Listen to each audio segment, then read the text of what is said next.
Hello, wonderful people. Shaun Tucker here, coach, trainer, and the man behind the mic in the brand new podcast, How Are You Really Mum? With the fresh male perspective, this is a place where we will unveil the layers and celebrate the woman behind motherhood. In How Are You Really Mum, we acknowledge the joys, the challenges, the growth, and the tears. I hope you enjoy the show.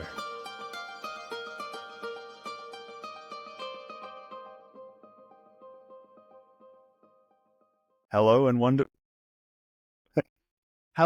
welcome back to another episode of the How Are You Really Mum podcast with me, Shaun Tucker, and I am in the presence, welcomed with the wonderful Felisa Moffat here. And if you don't know Felisa Moffat is an inspirational figure in the field of neurodiversity.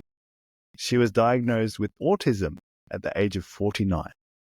She's turned her unique strengths into a successful entrepreneurial journey. Her story is a testament to resilience and determination, inspiring many through her work. Her commitment to embracing neurodiversity has led to her become a leader in the field, making significant contributions to the community, and her journey from the diagnosis of autism to entrepreneurship serves as a beacon of hope and a purpose for many, just like her. So Felisa, welcome to the show. So pleased to have you here. Oh, so honoured to be here, Shaun. Finally, we got together. Thank you so much for having me. So excited to be here. Come at a very ripe time, I would say, because look, the podcast is really taking off, and I know that there's so many people that will hear your story as literally, like what you said in your bio, a beacon of hope. Yeah. Really just a beacon of light that, wow, I've never been diagnosed. Maybe I've always thought this about myself, and maybe it's time for me to seek more help and support. Yeah, well, everybody around me, like my mum and my friends and my children as I grew up, said, there's something wrong with you, Mum. You should go and get yourself checked out. You know, you're just spontaneous. You just do strange things out of the ordinary and things that no normal person does. And it's just strange behavior. They said it was strange. And it's just not normal. There is something definitely different about you. And you know, why I'm having such difficulties with communication, with relationship, and staying at a job long enough, I guess.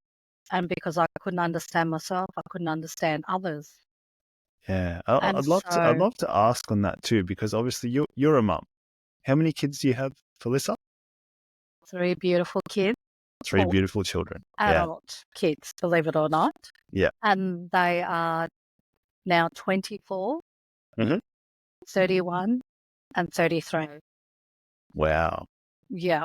So a son is my youngest one. He's 24. And then my 2 girls. So, and the one that's a very, very strong autism is my 31-year-old Raina. She's gifted and talented. She's a natural born artist, self-taught, everything. She'll politically correct you. She used to read the encyclopedia. I taught her how to use a computer when she was 3 years old from, I had one of those real old all-in-one computer that I won through a magazine, believe it or not. Wow. And it had the MS-DOS screen from the Windows 3.1. I think it was Windows 95 or something like that. That's certainly gone back in time, yeah. Because she's now 31 and she's learned how to go onto the MS-DOS screen from the Windows environment, graphical user interface was what we call it. Yeah. And into the MS-DOS screen, change the directory to Buzzy or Jumping Bunny Rabbit game that she would do all 20 levels. Wow. Within a day. She's 3 years old, mind you. And then when she's finished, or she hasn't finished at all, she would exit out, typing exit, go out of the screen and back into the Windows environment, and she would shut it down. And she's been like on the computer crazy ever since then. She just, I don't know, she just, her Somehow just mind. understands it. She Yeah, just gets it. she just Yeah. gets it. And like mathematics as well. You know, you'll ask her mathematical questions. What's 100 times, 1,000 divided by so-and-so and plus this and divided by that? Give her about a minute and she'll give you the answer. She won't use a calculator. Wow. It was crazy. So very in tune. Well, Yeah. I would love to. Well, first of all, if I can start with the question, Felisa, what was the motivation for you to go and actually get diagnosed, go and get tested for neurodiversity or autism? because when I had an accident as a support worker, I've had that many jobs. I didn't fit into the call center too well. And I guess I listened, but I guess I had conflicts with supervisors, the higher up. I felt a bit. I found them a bit intimidating. Like, I suppose you could say that they're a bit cliquey. They choose their people that they like, and and for example, when I won, a couple of customer feedbacks, I won an award 3 times in the call center through the bank, but I didn't even get recognition for it. I mean, seriously, no one would recognize me. That's like, unless you've been there long enough, then it's people talk about you like you're some special person. But taken for granted, it sounds. Yeah, exactly. And there'd be things like, it was almost like they're nitpicking at little minor things. And the more you ridicule and criticize someone and put them down, the more they're not going to produce and perform for you, are they? Absolutely. I mean, it comes back to the environment that you're in. And we were just talking that briefly off the podcast just before we started airing. And the environment that you soak yourself in is it supportive and conducive for you to become the fully fledged flower that you're meant to be? Or the one that's all diseased and rotted because your environment is poisonous, it's toxic? Exactly. Yes. Yes. And I believe it or not, because our bodies don't know how to deal with stress, and that's the thing with being on the autism spectrum, is that we don't feel it straight away. So we're kind of a bit numb, I guess you could say, and which is why sometimes we don't have the emotions or the feelings that we want. But when we want it, we know, but not when it's, projected at us. When they want it, like just like that, they won't get that compassion straight away. I know it really sounds weird, but that's the best way I can explain it to you. So, and the way my body dealt with stress is that I came out with dermatitis on my skin instead. Yeah. Well, it's a physical manifestation of, I mean, correct me if I'm wrong, but it sounds like you're just more in tune. You're more in tune. I bottle it all up. That's right. Because it's, I mean, I understand it from maybe just through my own experience, and I'm not diagnosed with anything per se, but I think for a spectrum to exist, we all have aspects of it, right? And I can see it through my own experience in my own life, in that when you do have this suppressed emotion or unable to express what it is within you, and perhaps it's passed on through DNA, like it's in the family, like it runs through your genes, right? Yeah. If this is a theme in your family or in yourself and where you are, it becomes really hard to understand yourself because you've never expressed yourself, and no one sort of knows the real you. And there's always this kind of like hiding behind masks that tends to happen. And I see it, I know a lot of people who are on the neurodiverse sort of autism spectrum. And it's interesting to see the ones that are more comfortable who they are versus the ones who really do play small. And it does come back to that understanding of the environment that they're in. Because if they're not feeling understood, they're not going to be able to express themselves, let alone feel good about themselves. So I think they're probably their worst critic in many ways. And that's why they'll continue to sabotage and, put themselves in a container that's playing small. And that was the thing. Speaking of mask, that's what we do. I've masked myself all the way through to try and fit into society. And I thought, well, if I behave like that, then I might fit in. And that's how I managed to sort of get away with it, and nobody would know any different. So we just basically copycat. So I guess that's why some of us can make good actors.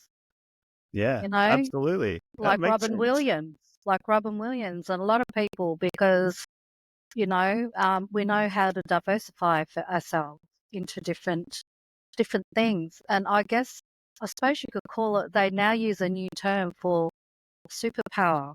So I won't go down that track, just backtrack a little bit to your answer. Why did I diagnose myself? Well, first of all, my parents couldn't pick it up, but they knew that I was very stubborn, and I just stubborn as a mule.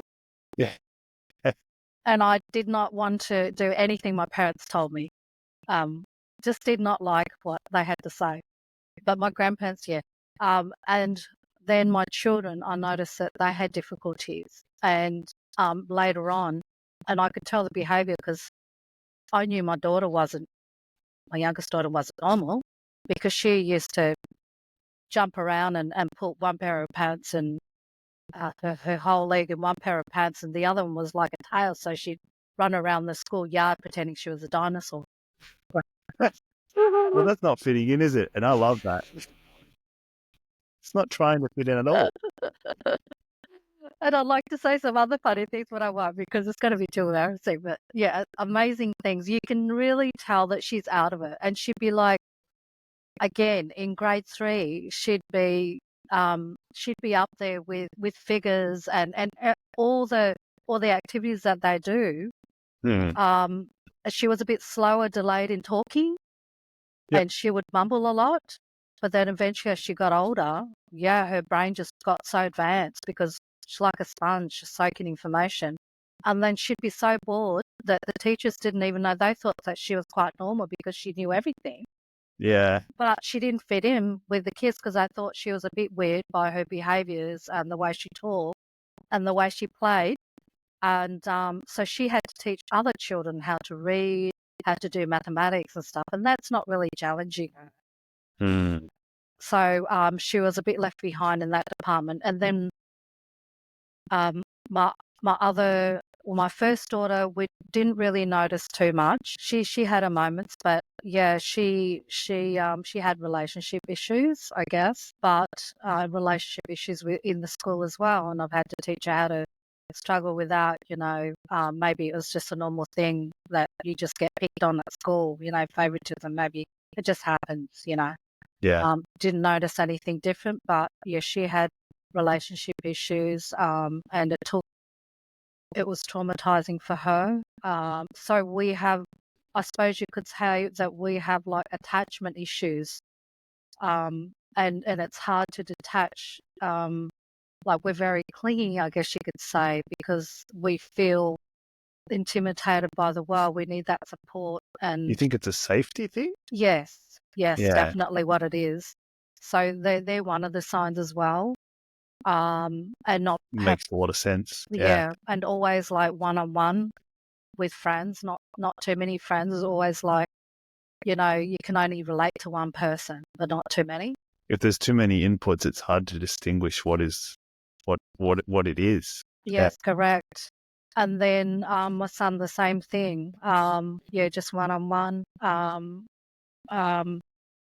He was a bit like a scientist.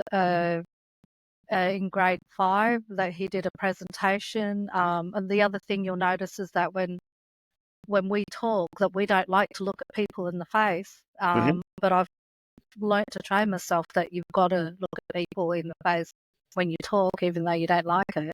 So that's a trained thing, and that I never used to like that. I found it intimidating looking at people in the eyes. So, and I'd love to know, is it okay to ask a question around that? Because I have heard that before. And I used to find it quite intimidating to connect with people in the eyes. But then I don't know when it was, there was a moment where I was just like, now I really love it. And I almost can't stop making eye contact. Yeah. Because I really feel that deep connection with that person. But we're older now. We understand Of more. course. We actually take a long time to mature. That's the other thing. Believe it or not, this sounds crazy, but it's taken me to the age of 50 till I matured. Yeah. Well, some people don't mature. So, I mean, that's true. True, but yeah. I realistically. I respect that. Yeah. Yeah, realistically. Because I was still like a kid trying to raise my 3 kids and me being autistic, trying to raise 3 autistic children. So how does that sound? It Was was it a struggle. acceptance for you? Was that the thing that kind of helped you understand that you can handle it better now? Or what was it? Well, I thought I handled it better because I relate to them to a degree because I was crazy as them. So Yeah, of I course. could keep up with them. You see what I mean? Yeah. So yeah, so it's really weird, but I am glad that I had that energy for them because they are a lot of energy. Whereas if I had it later, I'm more like, oh no, I just want to relax now and whatever and have a purpose in life and enjoy life more. Now I appreciate it. You Yeah. look back at it and you can look back at it and say, wow. So that's what's happened to me. And when I found out, oh, again, I'm sidetracked again. That's another one of our traits, is that we keep getting sidetracked Yep. and not staying on track to the answer. It's like we'll talk about a chapter about one particular thing, and that's another trait. So I'll try not to do that. You'll have to pull me back on that. No, it's perfect because, like I said before, we actually started recording and went on air. It's essentially this conversation doesn't have a script. It's unscripted. And I said, look, if you're happy to go down any rabbit holes, we will just go down together. Yeah. Right? And yes, if absolutely. it goes too far off track, we'll pull it back. And that's and I love okay. to share that because you get an idea of what my life really is like, to a It's a certain fantastic degree. mind, really. I mean, I see it, and I see some people who are inaudible, like they're clearly very high on the autism spectrum, right? They can't actually communicate through traditional communication systems using language. And I've seen not heaps of them, but I have seen them around. Visual. That's what I found difficulty is, it took a lot longer for me to understand English. And not to mention, it probably took me 12 years to really grasp English because when I came here to Australia, I was speaking Tagalog at the age of 5, 6. I was still speaking my language. And my adopted father is Australian, and he had to teach me how to speak English. And could you imagine how difficult that was? Because he wouldn't be able to translate. My mum was learning English as well at the same time. So, tried everything, even if I called, a horse a chicken. It doesn't matter. I was trying. Yeah, But 100%. all sorts of things, and I'd make funny things like, oh man, Mum, Dad, look, that man's got a hairy arm. He's so hairy like a monkey. You look like a gorilla. Why is he so hairy? And they go, shh, don't do that. Like I'd be so out there, like so boisterous and very noisy, We're just saying things the way that you saw them. Like that's the ultimate truth, is you're seeing them for how they are from your perception. I mean, you're taking in, you're making, let's say, judgments based on the information that you have. Yes. Yeah. But I don't think it's coming from a place of judgment per se. It's more coming from a place of, this is what I know. Yeah. So that's what I know. Yeah. If that makes sense. And I think too that in our minds, we're very creative. I remember when I was younger, up until the age of 10, I was like in dream world, in a fantasy world somewhere. Yeah. I don't know where, but I just loved it. And I love watching cartoons and everything. I did not want to be part of this world. And then when I was 10, something just hit me and I was so depressed. I was like, this is reality. This is life. And it was like really scary. And that's when it changed. That's when Yeah. Yeah. that's when I started withdrawing myself in, and I was clinging onto my dad's legs and this and that, and it started to wake up and then I started realizing, the bulliness and everything, because I was just didn't feel like I was part of the world, and Mm. because all my three kids showed the same symptoms, and believe it or not, I mean, this is not something to be proud of, but it's what I did to survive. I've been on and off the Centrelink system, for quite a fair bit of my life. Yeah. Um, That's why they're there. It's a support system for when you need it, right? through different relationships, and Yeah. I've always been told by my dad, you make one mistake, don't make the same mistake. Yeah. So I go back and okay, well I'll try another relationship and hope for the best. Well, I didn't make the same mistake because I didn't go back to the same problem, did I? So I went forward instead of going backwards. So I've learned to do that. Mm-hmm. But I don't think having children is a mistake. It's a wonderful thing, because having children, you learn discipline, you learn patience, and you learn a lot from them. You just simply learn. You're not being taught anything. You're actually just learning from them, aren't you? Yeah. You Yeah. learn to become a teacher. You learn about life. You don't get taught life experience, do you, in the school? Well, Uh, certainly not. That is the quickest way to learn about life once Yeah. you become a parent. And your natural hormones, abilities, they just become part of that. To some people it doesn't. To me, I made the commitment to do that because I me being the only child, I said to myself, I don't want to see my children ever to be on their own. Mm-hmm. I was the only child, no brothers, sisters, nothing. The rest of my family are in the Philippines. I have no connection with them. I'm outcasted. There's 500 of them out there. I don't know who they are. I see them on Facebook. They all know me, but I don't know them that well. I know some of them, but yeah, not connected. And just so I've understood as well, I mean, feeling safe is a huge thing. Within, I guess, anyone on showing any sort of neurodiversity as who they are, like if they don't feel safe, they're going to try and fit in. Yeah. Right. And you can't fit in when you simply aren't made to fit in. It's like That's trying to right. put a Yeah. square peg Yeah. in a round hole. It's not going to work. Yeah. And Correct. Yes. from what you've just said, it's like now you've been able to understand yourself through the environment that you've been exposed to. You've kind of just been a sponge, and you're not trying to actively control, maybe.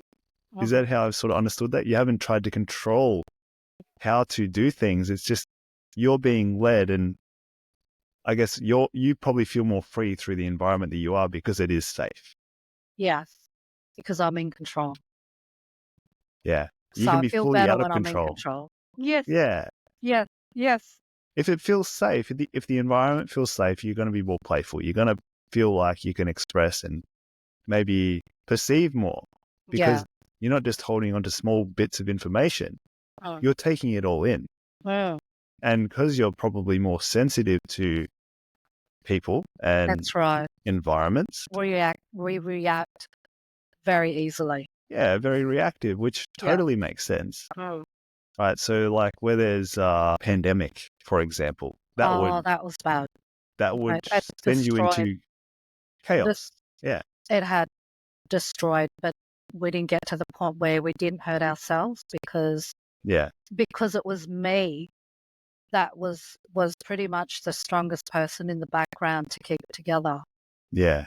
So a I sense had, of groundedness is yeah, super important. I had, Yeah. and I've practiced it. I suppose I became spiritual like you, because when the struggles of trying to take the kids to three different schools and trying to work at the same time Mm-hmm. and pretty much doing it all on my own, that was a big toll on my body. I And bet. Yeah. I had a panic attack. And when you have a panic attack, you cannot control your body.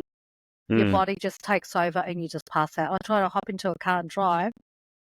I couldn't drive. As soon as I started driving, my brain just wanted to pass out, like as if, you were going into hospital putting under anesthetic.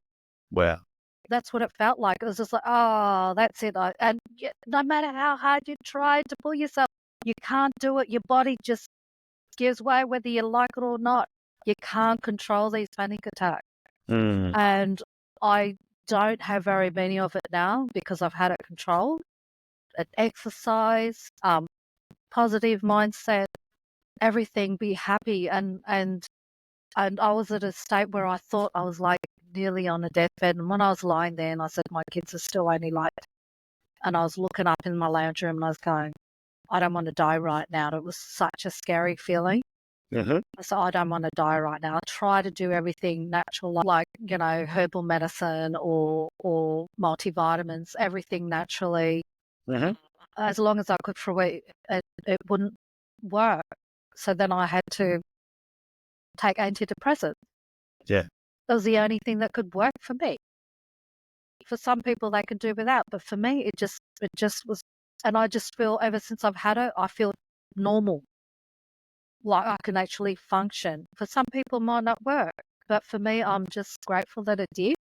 Yeah. Because I've been the strongest grounded person to where I am today now, to be who I am and to be the example for my children. Yeah. And it was all from you seeking help. Yeah. Having that willingness. And I said to my brain when I was going subconscious, I was saying to my brain, think of positive things, think about your kids. Wow. That says a lot about your level of optimism you have. It was in my brain. It was my mental attitude. And I said to myself, just breathe in nice and slow and you're going to be okay. You're going to come out of it. It's all in your brain. That's what I said. It's just all in your head. You're going to be fine. And I said that to myself over and over. People might think I'm crazy, but when I talk to my brain, I was actually talking to my subconscious. And that's where Karam talks about the subconscious. It's a powerful thing, your brain. Your brain. What's good for survival? If you're feeding it poison, it's going to take in all the poison and but possibly, life and death are not too far away from each other. Yeah. So, so coming back to that, going off the system on Centrelink, and I went into Centrelink because they've known me so many times in and off in the same centre. They said, well, why did you go and get yourself diagnosed? All your kids are the same. Why don't you, for your peace of mind? So that's what I did. Wow. Because I had an accident as a support worker and I got attacked by a young juvenile who was very violent, and he'd come from abused environment, taken away from a very domestic, really abusive environment. And these kids were like 9 and 11. I don't know if you've ever seen anything like, I've never seen anything like it in my work, but they were white children. You think, so I'm not trying to be racist here, but something you'd expect from Indigenous children from out in the bush, real white, hey, come out, I'm going to kill you. But these white kids, man, they would grab a toaster and they would swing it around the head, and every wall in the house, brand new house, right in the community, there's friggin' massive holes in it, man, from these children. They've put holes through their bedroom walls, and they would have, people in there, maintenance people, fixing it up every week. And this child was just like, he got a hold of some sugar and whatever, and it just got totally, it was like some pill that just turned a switch on there and turned him into a psychotic, crazy child ready to kill you. You could grab a knife and kill you with it. Wow. Well, he actually punched a hole through a safe door where the support workers sleep, like overnight stay, and I went through that, and he actually punched a hole using a metal corner piece from a window, and actually busted a hole right through it, and it nearly hit me in the heart, on my chest, right, because I was up against the door. And when he banged the door open, I felt right on my tailbone and my back, like dead weight, and I injured my back. Mm. And I physically hurt myself it sounds crazy, but yeah, I physically injured myself that I went through compo. Yeah. I went through physio and all that kind of stuff. It was so crazy and so scary. Oh my gosh, you've got no idea. And the other support lady was with her brother. Instead of her trying to help me, she was in the other room with him. Scared as shit. Wow. I thought, what Yeah. the hell? You're supposed to be looking after me. And it was like my third day shadow shift, it's called, before you actually go on permanent. I was on Wow. shadow. I didn't have the support people that I needed there, and I got injured on the job. So I used the compensation to get diagnosed because it cost over $1,000 to get an assessment done. Mm. And I'm sorry it took so long to get the answer to you, Shaun, but But that's no, what happened. it says so much about the story, right? Because all three of your kids, they're diagnosed with autism. Yeah, it's not surprising the apple doesn't fall too far from the tree, but you had to experience that level of unsafety, that level of fear, for you to kind of accept it within yourself that, holy shit, I need help. That itself, I mean, it says a lot about your level of resilience, how much you can tolerate. But I've always put my hand up for help. Yeah. No matter what difficult, I still manage to put my hand up for help for anything. That, You know, it says a lot about your character, right? But your level of willingness and resilience, I think resilience is really the key there. Because it wasn't that it was so obvious for you. Otherwise, you probably would have been tested earlier, right? There yeah. was a suggestion coming from outside of you. Oh, my When you, mum looked into it. She asked my okay, dad yeah. when I was younger, and he said, "Oh, no, she's fine. You know, there's nothing wrong with her."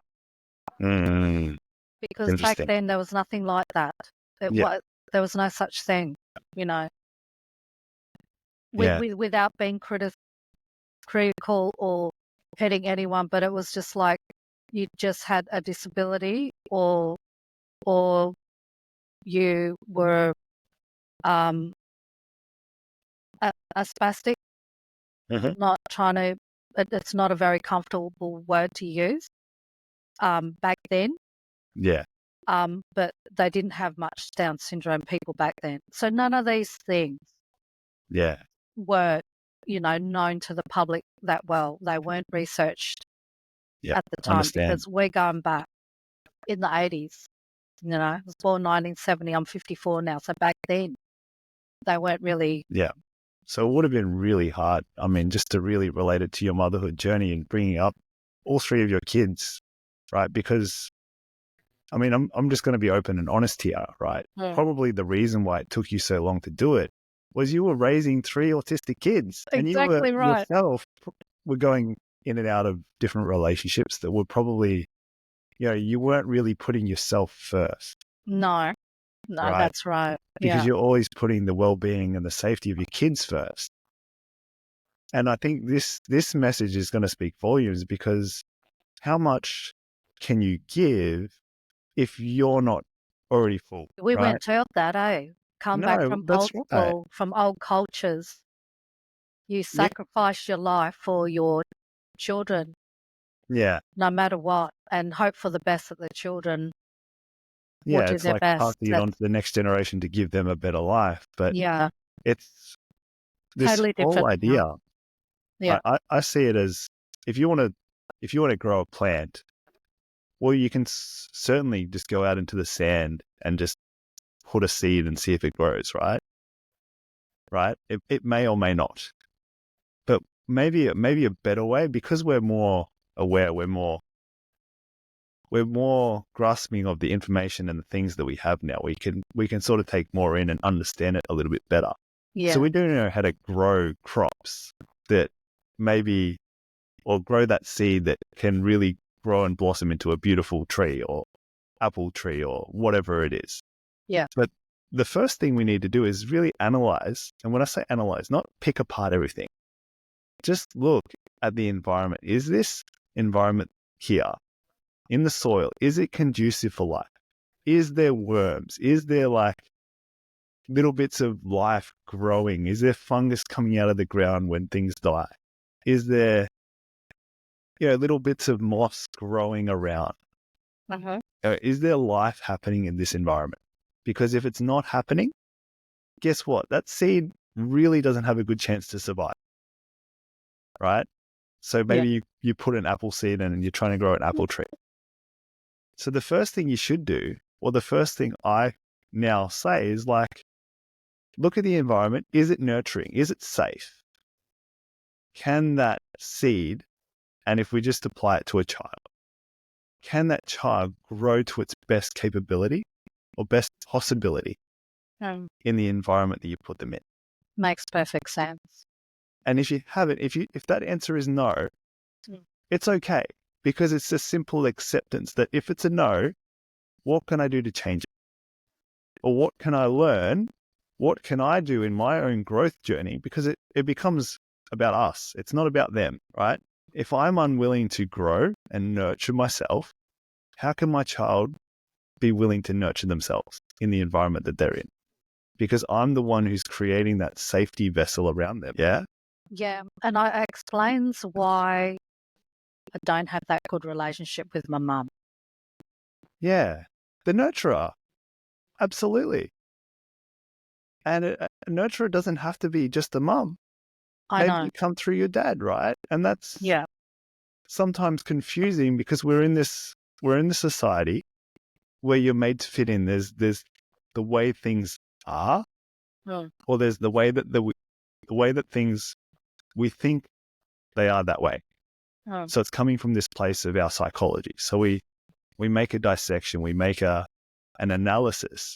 Oh, this is best for this, or this is best for that. So having a mum as the nurturer is going to be the best for the child. My mum was the, I suppose you could say, she's the worker. She's the breadwinner. There you go. Always been all her life, even without my stepdad. That she was part of the old cultures. She's used in the old cultures. So therefore, she, didn't have time for me anymore. As long as I'm fed and educated, that's all that really is mattered, and that my health was fine. But during that time, well, I get picked on and be told that I'm no good and useless by my mum because she doesn't understand what's going through me. Well, she's trying to fit you into a thing that you can't fit into, right? And it's not her fault, because it's the perception or the things that she has as an understanding by taking in what she's been given in her life from her parents, from her, culture or community or tribe or village, whatever you want to call it. Yeah. So there's a limitation to how much she knows, and she's just doing the best with what she's got. Yeah. Right. And I don't know if there are. Criticize her. Well, yes and no, because it's not right or wrong to criticize her. I know. Right. Well, look, I've never really criticized her up until I had the children. I have always had respect for my elders. And I still do, and I don't back answer that, believe it or not. Yeah. These days, our kids don't do that. I have respect. I still have respect for my elders. But our kids, they will say horrible things to you, whatever. I wouldn't even do that to my parents. At least I had that, but the thing that hurt most, that really, really, really has just sunk in, is that because of that all she knows is about, survival, is that I just don't like the words that she used to, to categorize me, that I was useless. Yeah. That I it's was a very just painful wound. Yeah. That I was just a whore, whatever. That because I just have kids or something. But hey, I only had 3 kids. Not like I had a million kids or anything. That's all I did with my life. but she never had any faith in me at all whatsoever. She said, I'm just dumb. I don't know anything. And when you hear things like that, it just, of course, you close up into your coming from your shell. mother. Yeah. How can I grow and flower when you hear something like that from your own parent? You can't. And that's the point. And the thing I Because want they're meant to be your guide. They're meant to be someone, your tutor, to help you survive into the world. When you've got something like that, you feel like, well, you're lost. So I had to find my way. Exactly. Part of the healing journey, I believe, is actually realizing that, maybe you have respect for your elders, right? But there's still a wound there. It's like when you open up to the awareness of that, oh my God, I have this huge wound in my heart and I feel worthless. Like, I've been told all these things by my mom, but it's not her fault, right? So you kind of like accept that, but it's the opening of the wound means that you're probably going to blame her. And that's perfectly okay, because it's also the acceptance in blaming her. And sort of, in a way, in the West, what we do is we want to share our expression. We want to share the pain that we have with the rest of the world. And that's okay, because it helps us deal with that pain that we experience, right? But the other side to that, she's still done it. And the only time she stopped putting me down was 2 years ago when she came back after COVID. Yeah. Her whole attitude changed. She had a little bit more respect for me. But before that, when she got locked down in COVID and got stuck in Philippines, so she never came back. Yeah. And she left on bad terms with me and the grandchildren. You know, she was just like a cranky old bitch. And she got a karma. No disrespect. Yep. But I believe in karma. I believe in giving good things out. This is me. I'm nothing like her. No disrespect for her. I'm nothing like her. I'm full of love. I'm full of giving. I'm full of help. I'm an empath. And it's probably my horrible weakness too. Well, it comes with great responsibility. I love to help people. I love to solve problems, to whatever I can cope with. Yeah. I just want everyone to be happy. It's ridiculous. I want people to feel happy, you know, what I feel. And people can have that if they really want to. It's all up here. Well, absolutely, because it comes back to what we were saying earlier, and the reaction. Because if you're reacting to everything that's coming back to you, well, you're just kind of, maybe you're trying to put out positivity, but if you're reacting to negative things that are coming at you, negativity is going to go back out, right? And it's going to keep coming back and forward and back and forward. Oh, the negativity in my world right now is when water drops on the duck's back. It's just bouncing off. Yeah, that's beautiful. It's happening. It's happening. It's maybe a little bit slow, but it's happening, you know. Because you're becoming more conscious, you're becoming less reactive, you're responding to a world that's very complex and didn't understand you. Because there's that old saying of, don't expect the world to understand you. No. Right? You really got to understand yourself, or understand them, so that you can understand yourself. And it really, really also comes down to, hey, well, this is your life. It's your world. It's, you know, your life that's living in this world, and it's how you make it. Yeah. So don't seek to understand. Don't seek to be understood. Seek to understand. That's the old saying is, don't seek to be understood. Seek to understand. Because how you fit in is understanding yourself. You can create your own happiness. Exactly. All there is to it. Comes back to your creation. You are the one who's creating your own world. Yes, correct. Yeah. So going back to, why did I decide to be an entrepreneur? Well, I thought that was when I heard about Serena Russo. I don't know if you've ever heard of Serena Russo. Have not, no. Really? Well, she's in the normal world, the 9 to 5 world. Believe it or not, because you have like the the employment agencies, and you have organisations that try and help people back into the workforce. Well, she was one that came back in 1985 or 1995. I think 1985, around that time.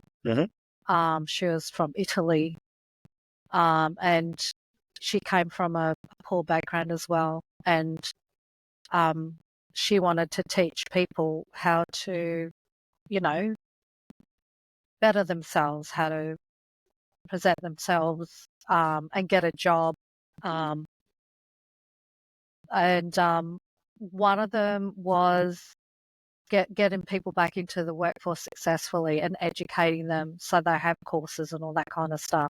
And one of the real good ones that she was successful in is that, not to mention expanded other businesses within her name and other branches, and funded through the government, successfully funded through the government, was because she has taught people how to be, self-made millionaires, to be an entrepreneur, how to, step yourself out into the market in great detail and have the certification and everything that you need to do, so you understand, the pitfalls and the legalities of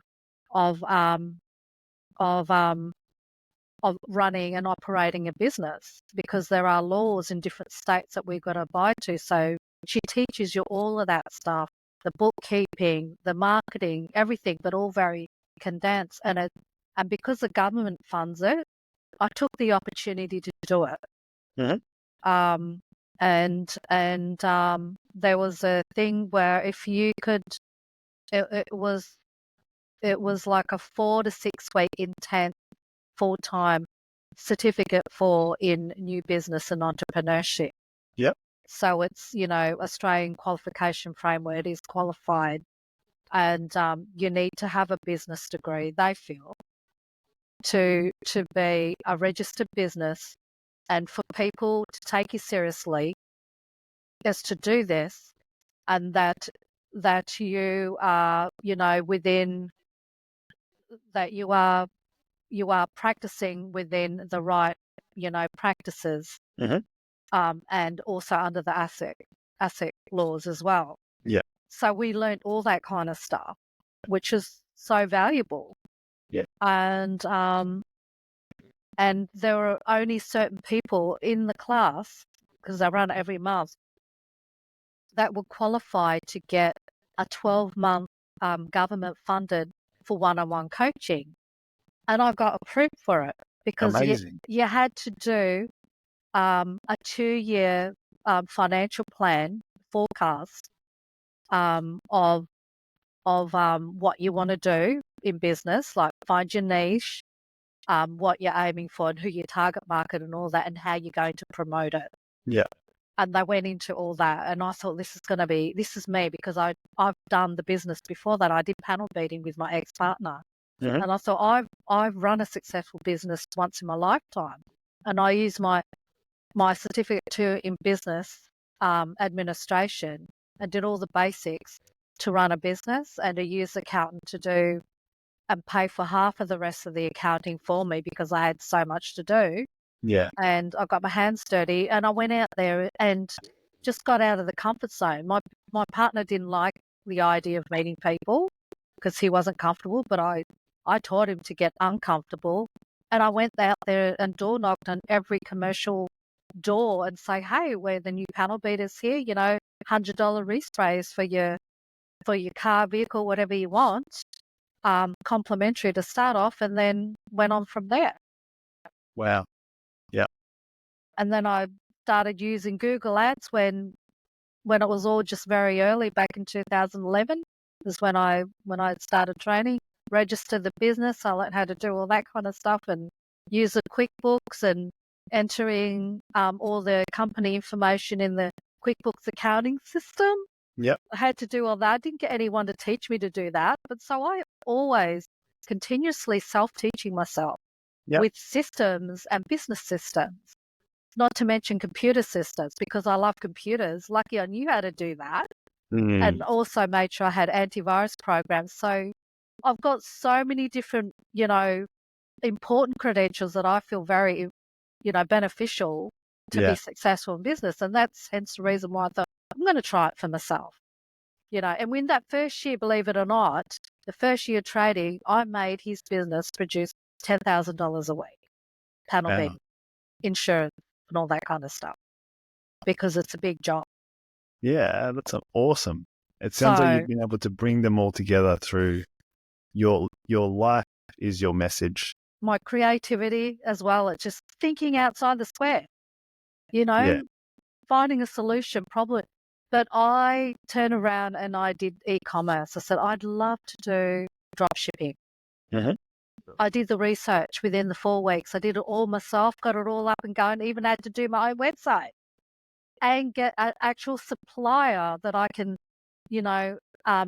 have within Australia with real product. Yeah. And I linked it to the website and I showed it to I already picked my business coach, Serena Russo, and we put all the paperwork together, the business plan, the financial plan, and also the business development plan of the 2-year forecast and how much I'm supposed to produce a year, and they accepted it. So that's why I thought I'd try it, but I took on more than I could because I realised that doing the e-commerce store, you actually need to wear 5 hats. So, and that's when I met up with you guys and Ed. That's when I started learning a lot more things to where I am now. And then I realized, hey, what am I doing? I've always wanted to do property too, but that's more tangible because I've already done it in my real life. So and I'm comfortable with it. Yeah. And I understand it because I've also worked with my ex-partners were builders from start to finish. So I've had all that background as well. So, I'm a person that really gets out there, wants to learn what's happening out in the world. Because if one thing fails, I've always got a plan B, C, D, up to Z. My mum taught me that, at least. You always got a backup plan. And for me doing that, I'm leading by example to teach my children to have a backup plan. Yeah. And that's why I decided to be who I am today. Yeah. Fully owning yourself and accepting who you are. Felisa, thank you for sharing that because it speaks so much more than what you just said in your words. Thank you. It's inspirational, really. I see that. And this message, your life is your message, right? Yeah. And you're not playing small anymore. No. So I just really want to honor and share that. And thank you so much for being here. But I want to ask you one question before we finish up today's podcast. And that is, looking back at your firstborn child. It's a question that I normally ask on this podcast. Knowing what you know now and accepting who you are right now, with all the positives, the negatives, everything in between, what words of wisdom or knowledge or just phrase would you share with yourself at the start of becoming a mum, knowing what you're going to embrace and go through? What would you tell yourself, knowing what you know now? Back then? Yeah. So knowing what you know now and go back in time to when you just had your firstborn child and you're able to share that little bit of wisdom or just a message of like, look, you're going to be okay, or whatever it is. What would you tell yourself? Exactly that. I actually, believe it or not, back then, I actually told myself that. I straight away accepted that when the firstborn child I had in my arms, that was it. There was just nothing but pure love. And I did say to myself, I was scared, but I said to myself, I know that things will be okay. And there's always support there. I know that there'll always be support there for people and to just not be afraid. Yeah. That's the biggest thing, is to not be afraid, just to embrace the world as it comes. Yeah, that's beautiful. Don't be afraid and embrace the world as it comes. Oh, thank you. You just found this new thing for me. Wow, I love it. How did you do that, Shaun? You said that. I just repeated it back. Felisa, no, thank you so much for being here today. It's been a wonderful time to get to know and appreciate you more on this level, but also the message that the conversation we had, the message really summed up what you just said there is going to speak so much volume to the listeners and the viewers. Thank you so much. Anyone who is struggling, I just want to remind them as well. Just reach out. Please just reach out, because as uncomfortable, as unfamiliar, as embarrassing as it may be to ask for help, the people that ask for help are the ones who can receive the support. If you don't ask for help, unfortunately, no one can help you until you're ready to reach out your hand. There's so many people who are willing to offer support and guidance. But you just first have to accept and ask within yourself. Exactly. So thanks for tuning in today so much. I really look forward to seeing you guys in the next episode. But actually, just before we finish up, Felisa, how do people contact you? How do they follow you? Where do they find you on social media? What's your main platform? My main platform is LinkedIn, and you can basically see me just by my name, because my name's unique, Felisa Moffat, and you'll see my face, and also on Facebook as well. Cool. So I'll make sure to link all of your handles and social media profiles into the show notes for today's episode. But yeah, if you want Felisa back on the show and to share more things, I'd be more than willing to get her back on the show. And yeah, just leave a comment below if you like the show. Absolutely. Yeah. Subscribe as well, and can't wait to see you guys in the next episode. Have a fantastic week or fantastic day. And thank you for having me. You're doing such a wonderful job. Thanks, Felisa. Thanks. Bye. And that brings us to the end of today's episode. Thank you so much for joining us on this heartfelt journey. Just a reminder to please subscribe, tune in, and become part of our supportive community. Because mums, you're not alone, and the world really needs to know, how are you really, mum? See you next time. Bye for now.